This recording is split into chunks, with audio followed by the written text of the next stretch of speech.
like knee injury, osteoarthritis, this kind of thing. Maybe these different motor strategies could lead to more pain and more damage in the system. So my next touch, I want to see the gaits, the running, also jump, and osteoarthritis with pain in all speeds. Thank you.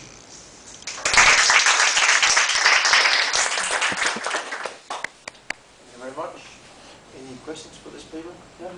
Maybe a naive question, but are we sure that the center of pressure is the only source of feedback that we use for control of center of gravity?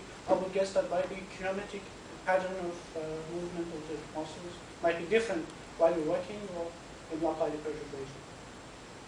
If the center of pressure is the only source of feedback information for controlling center of gravity, and I would guess the center of pressure is not the feedback. Center of pressure is the controller for the center of gravity. It's not the feedback. You mean that for to control the center of gravity, you use the center of pressure. Yes. But I'm asking if it's the same source of information, or is the only source of information, or maybe something. The source of information for you to control your posture. Actually, there is that open loop control that you actually control in an anticipatory way. So actually, we calculate all the sensory input come from different sensors. And by learning, we know by learning that, okay, if I have this kind of input, my center of gravity is moving that direction.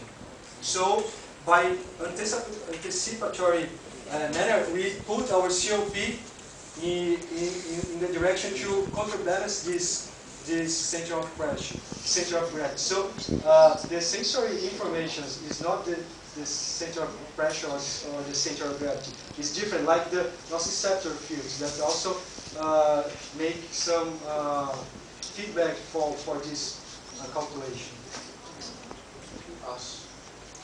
First of all, it's going to be interesting to see what's happening with the OA patients and the knee pain, to see that's going to interesting. But the other thing is that you try to actually separate it into different periods of pain, so that you have one period with more pain as compared to a period with less pain, to see if there's a relationship. No, not yet. Actually, yeah, because as I said, I have that 10 minutes of the trial, and I could see that the pain starts increase and then go. The data that I'm using here is the two tries, the two first tries that where the pain was higher. Yeah. Yeah, but true. I should look at the change along the time when the pain is increasing to see if they return for example, for the initial condition from the baseline.